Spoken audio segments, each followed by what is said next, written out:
आज हम जो है आप लोगों के समक्ष बहुत ही पॉपुलर वर्ड जो कि समाचार पत्रों में जब आप अध्ययन करते हैं पढ़ते हैं और खासकर आर्थिक समाचार जब अध्ययन करते हैं तो वहां पर एक शब्द आता है मुद्रास्फीति।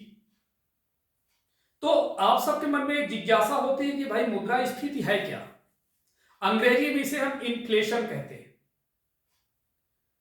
तो मुद्रास्फीति को समझें, जब मांग और आपूर्ति अर्थात डिमांड एंड सप्लाई में असंतुलन पैदा होता है तो वस्तुओं और सेवाओं मीन्स गुड्स एंड सर्विसेज की कीमतें बढ़ जाती हैं और कीमतों में इस वृद्धि को ही मुद्रास्फीति कहते हैं।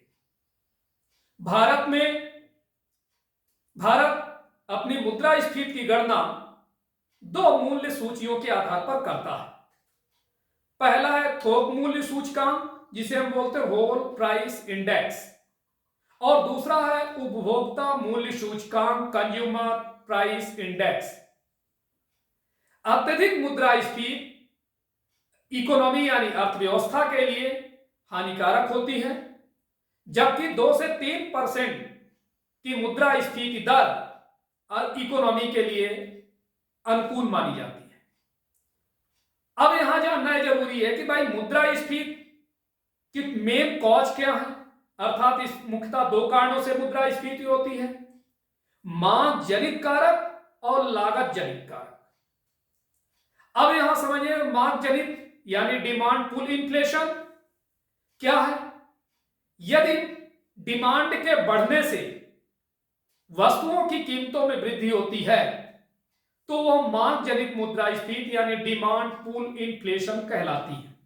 ठीक इसी के अपोजिट यदि प्रोडक्शन के फैक्टर्स लाइक एज ए भूमि, लैंड, पूंजी, कैपिटल, श्रम, लेबर, कच्चा माल, इन सब की लागत में वृद्धि से वस्तुओं की कीमतों में भी वृद्धि होती है तो वह लागत जनित मुद्रास्फीति मींस कॉस्ट पुश इन्फ्लेशन कहलाती है।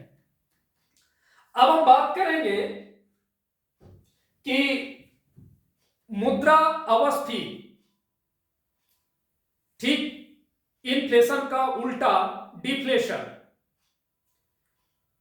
तो आप ये समझिए ये अवस्थिति जो है मुद्रास्फीति का उल्टा है। दरअसल ये कीमतों में लगातार गिरावट आने की स्थिति है। जब मुद्रास्फीति दर 0% से भी नीचे चली जाती है तो डिफ्लेशन यानी अवस्थिति की परिस्थितियां बनती हैं। अवस्थिति के माहौल में उत्पादों और सेवाओं यानी प्रोडक्ट्स एंड सर्विसेज के मूल्य में लगातार गिरावट होती है। लगातार कम होती कीमतों को देखते हुए कंज्यूमर इस उम्मीद से खरीदारी और उपभोक्ता के फैसले टालता रहता है कि कीमतों में और गिरावट आएगी और ऐसे में समूची आर्थिक गतिविधियां विरामावस्था में चली जाती है। मांग में कमी आने पर निवेश में भी गिरावट देखी जाती है। अवस्थिति का एक और साइड इफेक्ट बेरोजगारी बढ़ने के रूप में सामने आता है, क्योंकि अर्थव्यवस्था में मांग का स्तर काफी घट जाता है। रोजगार की कमी मांग को और कम करती है जिससे अवस्थिति को और तेजी मिलती है। तो यह था इन्फ्लेशन एंड डिफ्लेशन।